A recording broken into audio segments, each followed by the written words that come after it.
નમસ્તે, હું બંકિમ જોશી. હું સ્વિમિંગ કોચ છું. રાજકોટ મહાનગરપાલિકામાં છેલ્લા 35 વર્ષથી સેવા બજાવું છું.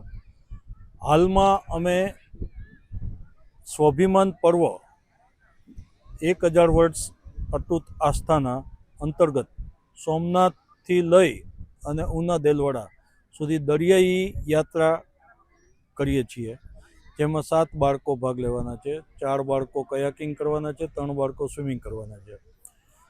આ યાત્રાનો ઉદ્દેશ છે ને અલગ અલગ એંગલથી ઘણા બધા છે. એક તો ફિટનેસ સ્પોર્ટ્સના માધ્યમથી, એડવેન્ચર સ્પોર્ટ્સના માધ્યમથી માનસિક અને શારીરિક ફિટનેસ, સ્વચ્છતા, કેન્સર કેર ફાઉન્ડેશન ગ્રુપ દ્વારા અમારે કેન્સરની અવેરનેસ કાર્યક્રમ ગામડે ગામડે, આ ઉપરાંત લાઈફ સેવિંગ સોસાયટી દ્વારા સ્વિમિંગ ડિઝાસ્ટર ટાઈમે સ્વિમિંગ કે ઓપન વોટરમાંથી લોકોને બચાવ કામગીરી માટેની ટેકનિક શીખવાડવાની, અને સ્કૂબા ડાઇવિંગના અમારા અંકિતાબેન સાવલિયા છે, એમના દ્વારા સ્કૂબા ડાઇવિંગ ફર્સ્ટ ટાઈમ સોમનાથથી લઈ ઉના દેલવાડા સુધી સ્કૂબા ડાઇવિંગ એક્સપિડિશન થનાર છે.